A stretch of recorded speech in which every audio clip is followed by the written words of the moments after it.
Welcome to another episode of The Untold, the show all about great stories and the individuals behind them. For today's episode, we have Dr. Hussain AlArian, who works in plastic surgery and reconstructive surgery. He's a second-year resident at the Kuwaiti board, and he has a tremendous story about working during the COVID years.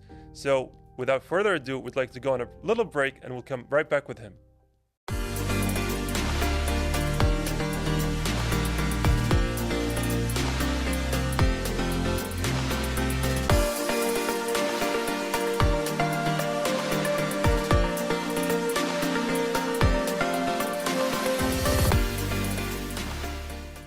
And welcome from that break. We're joined by Dr. Hussain AlArian in plastic and reconstructive surgery, who's a second-year resident at the board of Kuwaiti.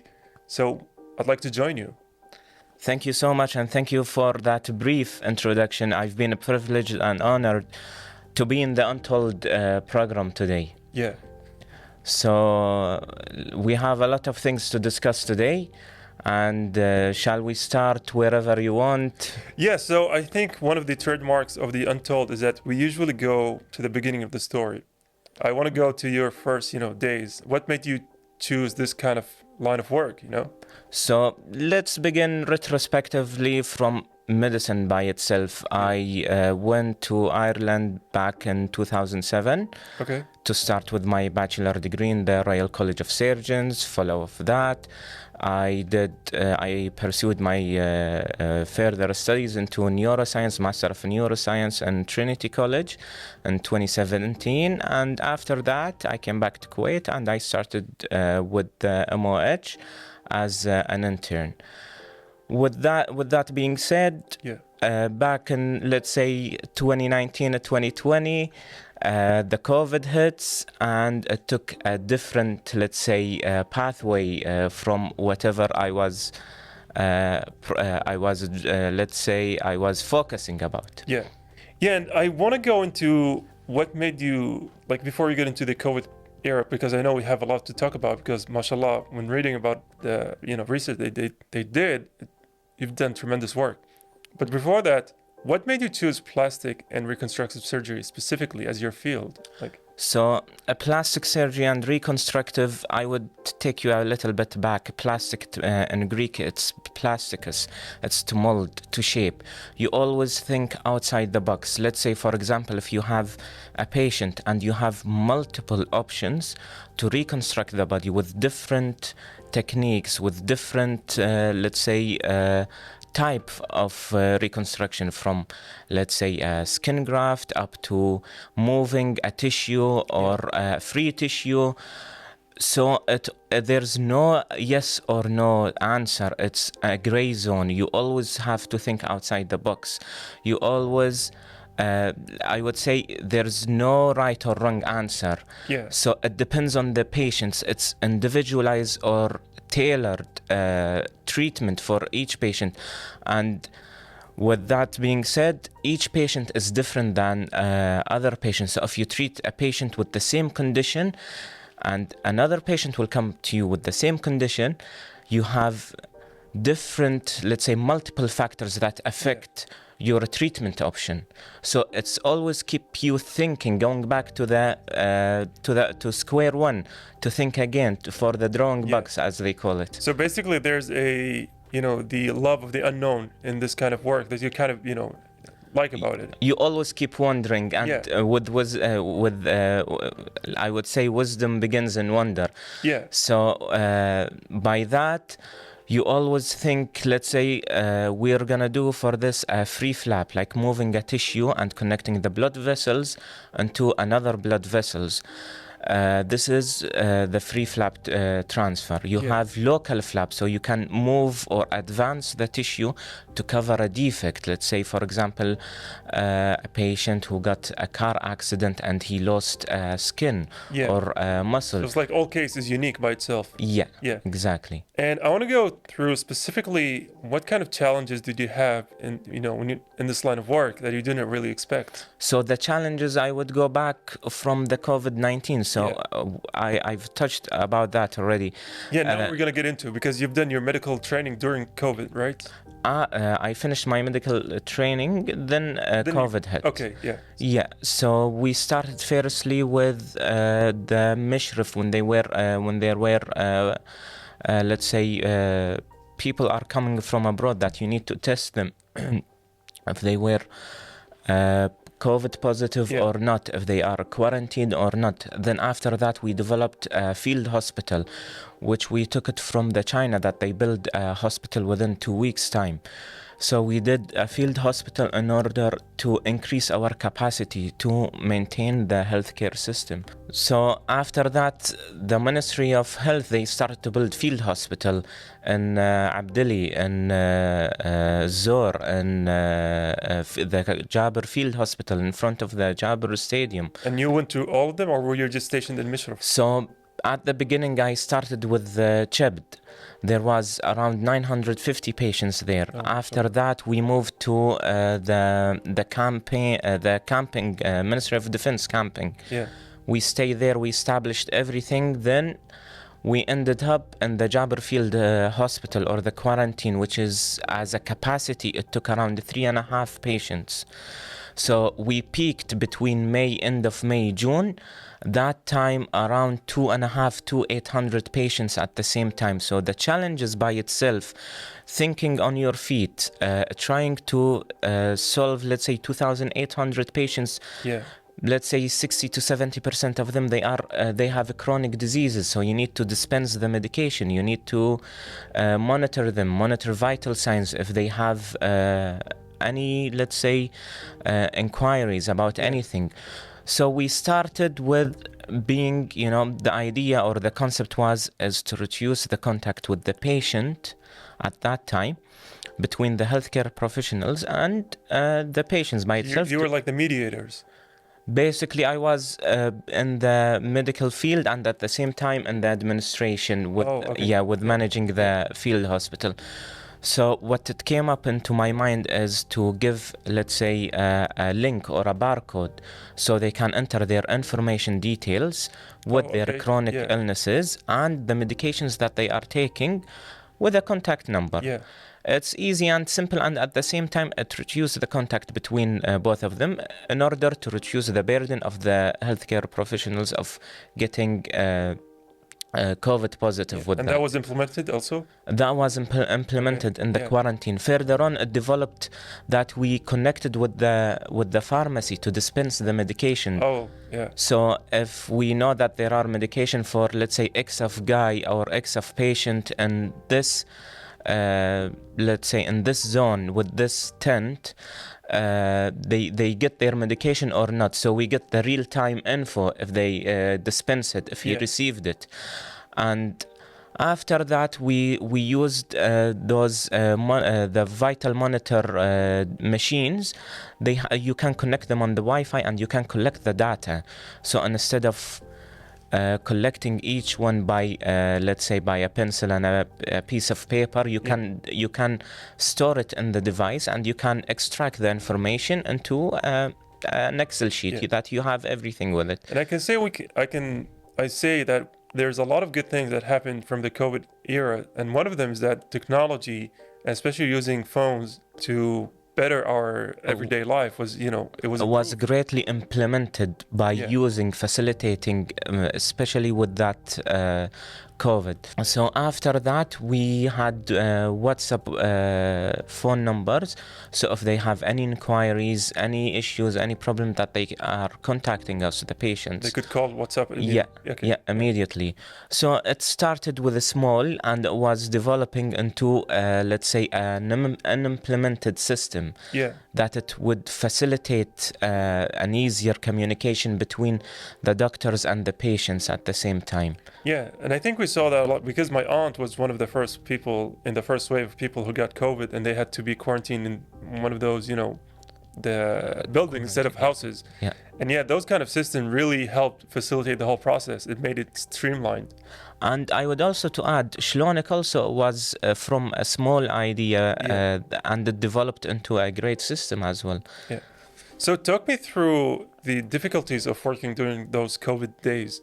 Was there, I mean, for you, personally as Hussein, were there any fears? Was there any, because I know a lot of people, even doctors, had a lot of level of uncertainty, which brought them so much fears when they were working.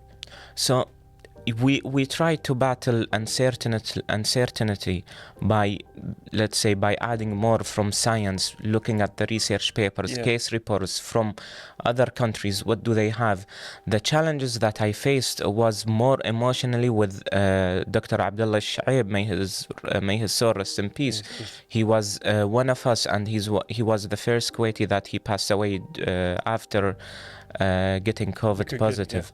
So I was going to go after that to talk about the challenges and if there was any lasting moment from those days that have an impact on you. The challenges that I would say what taught me is always to think on my feet and to be sharp or taking decision at the same time with the same second.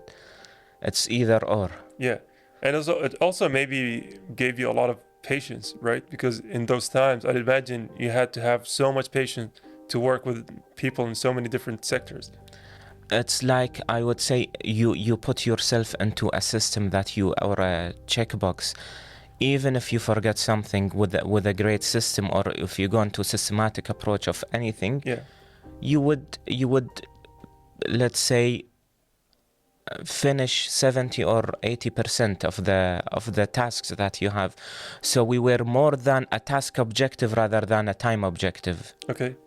And then how long did you spend time during the COVID years? And then what time did you go back to work in your field? So during the COVID years, I would say from March 2020 up to mid 2021. Okay. After that, we also, when we went back to Al Jahra Hospital with Dr. Muhammad Al Jasmi, who's now head of department of general surgery in Al Jahra, we started to also shift the system in Al Jahra Hospital by implementing the electronic files there. So by 2023, Al Jahra Hospital was fully computerized and implemented. And with Dr. Muhammad Al Jasmi, we started the first unit in Al Jahra Hospital. And after that, Dr. Qutayb Al Kandiri, who was head of department for 12 years with a great experience of Al Batin Center, his input was a lot during establishing that unit. Now it's expanding more. And I think that's a good point to go on a break for this one, is that we've done with the COVID phase. And then after the break, we're going to continue with the phase after COVID, especially for you and your industry.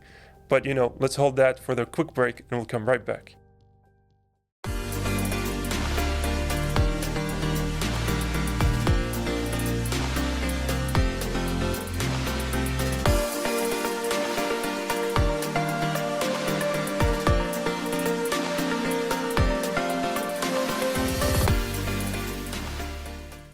And welcome back to the Untold. We're still joined by Dr. Hussain AlArian, who's working in plastic surgery and the reconstructive surgery. I always get that word incorrect. Reconstructive.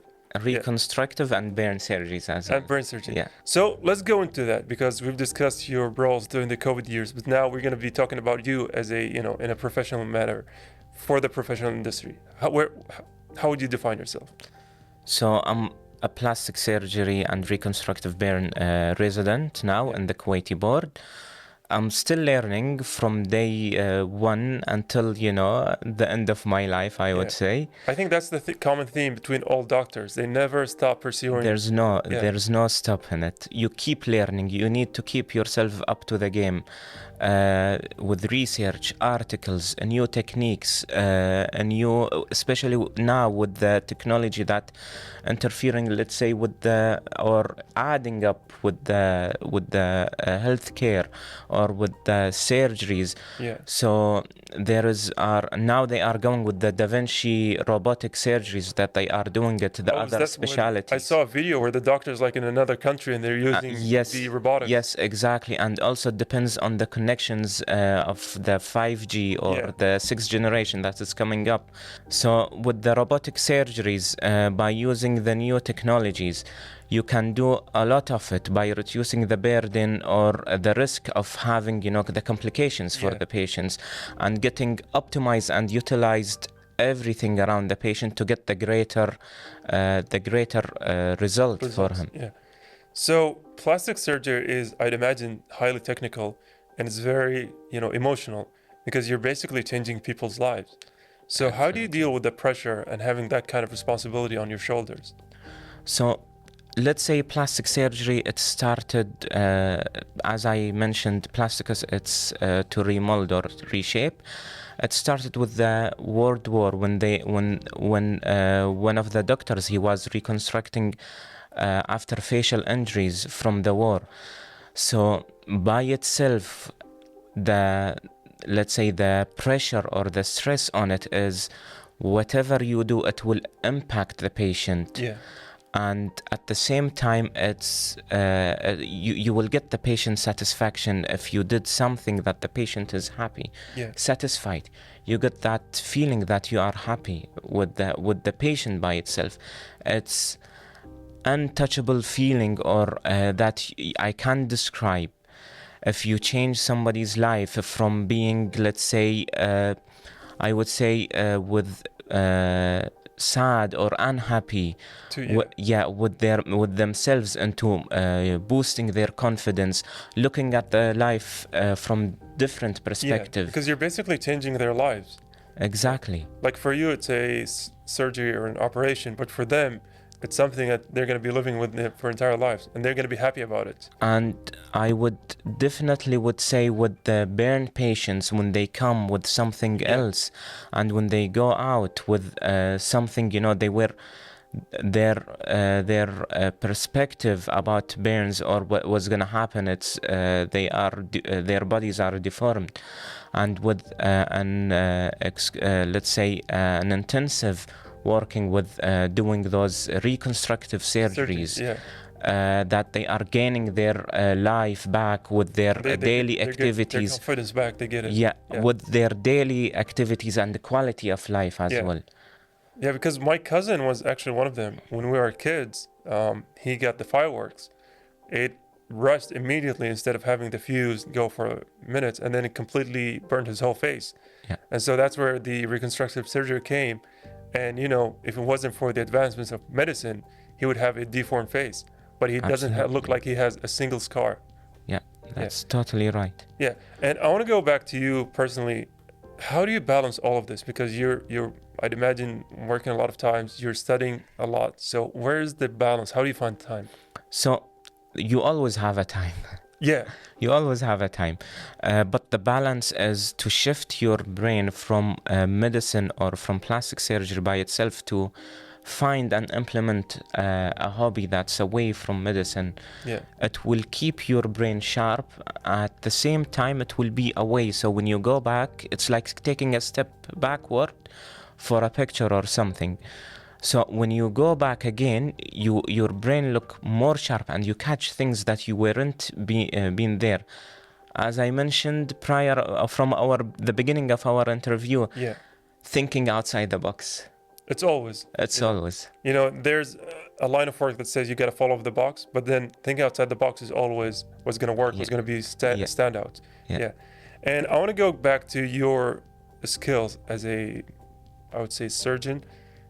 Do you think that, spending more time with patients and everything, does that improve your skills, or is it the actual studying part is where the betterments happen? I would say what William Oslo said is that medicine, it learns by the bedside, not by the books. Not by the books. So spending time more in the operation theater, seeing patients, follow-ups, these things will polish your skills and your manual dexterity for that. So it would help you more than just reading books or studying the books by itself. And I'm speaking from my circle of friends. I know a lot of people who have avoided going to medical fields that deal with, surgical stuff because they're afraid, or they don't want to be, so they go to medical fields that are not as intrusive. And I think we're losing a lot of talent because of that. I think so, and at the same time, it depends on the character of the, let's say, of the whoever wants to be a doctor or a surgeon. Yeah. So there are characters that, let's say, for example, thinking on your feet, taking a decision. Yeah. What would you do if you see a bleeding? Would you rush into skills. it? Yeah, exactly. Yeah. And without naming any names, can you think of a patient or a story that kind of impacted you and left a lasting impact on you? Yes, there is one patient who was 95% burn. Oh, 95. 95% burn. So like that's the entire body. Oh, okay. So seeing him from 95% up to that happened back in, let's say, 2020 during the COVID time, and I saw him last March.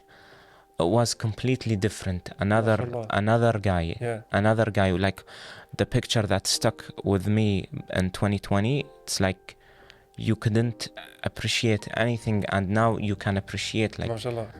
So that we're talking about maybe 4 years. 4 years. They went from exactly. 95% burn wounds to basically normal. Absolutely. Yeah.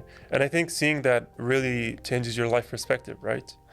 It also change your belief with that you can let's say change people's life. Change people's lives, yeah.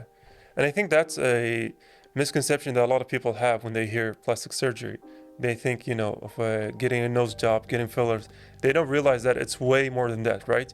You're doing so many type of surgeries that actually help people's lives. It's I would say plastic surgery, it's from the head to toes. There's no specific place that you are confined with.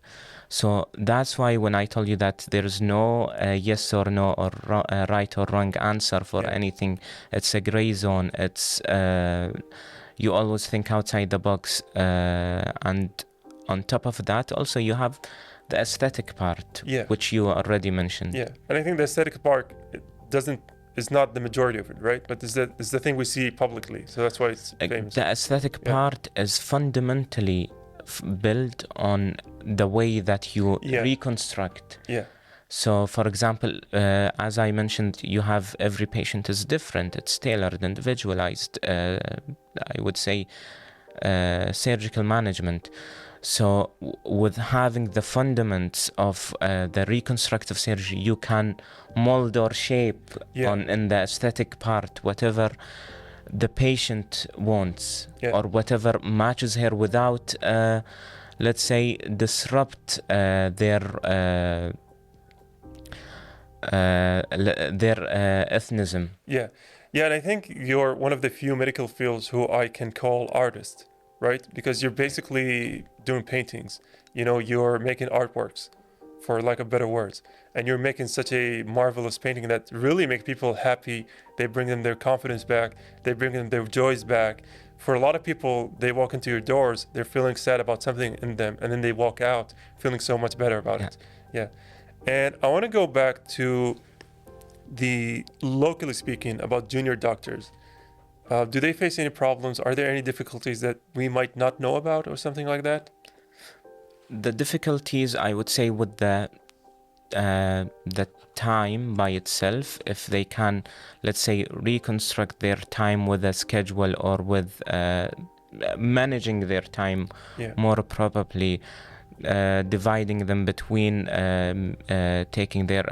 doing their hobbies, by studying, putting the efforts into polishing their manual dexterity, their skills, and at the same time also the social life. You don't that doesn't mean to abandon it completely, because sometimes you need to have that social life to integrate, talk, increase awareness, education, because whatever we need at that time is to increase awareness and deliver a message to the community that we live in. Yeah. And speaking of awareness, what would you like the audience to know about your field in particular? So my field particularly, it's not based on aesthetic. It's a complete from head to toe. Reconstructive burn. Then aesthetic comes, as I mentioned, the pillars of, or I would say the fundamentals of aesthetic is coming from the reconstructive surgeries. And you're talking about reconstructive surgeries because those are the ones that affect people's lives. Are there any misconceptions people have about your particular field? So the misconceptions in plastic surgery and reconstructive, that they think it's always focused on aesthetics. The plastic surgeons, they don't have let's say others. And when I forgot to mention is the congenital deformities, cleft lip, cleft palate. And having those congenital deformities, extra finger, extra toe, these we are dealing with. They all fall under reconstructive surgery. The reconstructive surgery, yes. So do you have like any advices you'd say to medical students who are, kind of trying to see where they belong? So my advice to medical student is to not rush into picking up specialty. See where do you fit in based on your character. Your hobbies, your social, I would say, integration with the others. So some people, some doctors, they would prefer to lean on more on the side of the social spectrum rather than balancing it. So it depends on the medical student or the young doctors by themselves. And where do you fall in that line? Do you see yourself, on the social spectrum or on the side of working by yourself? I would see that balanced, more lenient to the social spectrum. And I think seeing doctors who really love the social aspect of the job is a breath of, I would say, amazing air, right? Because in your line of work, you're dealing with a lot of trauma, a lot of people who have suffered and have pain. So to see the joy in that, to see the happiness in that, to see a glimmer of hope in that, it's an inspirational thing.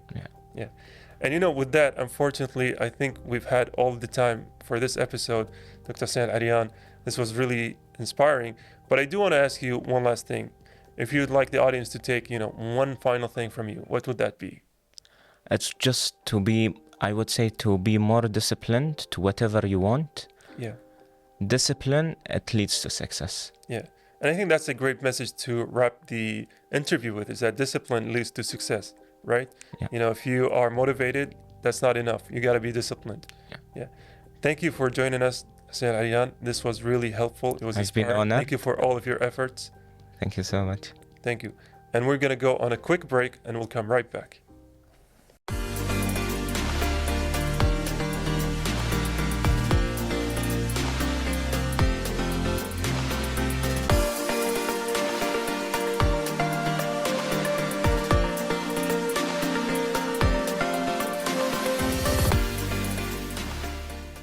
Unfortunately, all good things must come to an end. Today, we heard the story of Dr. Hussain AlArian, who worked during the COVID years, and he also corrected a lot of the misconceptions about the plastic surgery, especially the reconstructive surgery and how it rolls in the improving people's lives.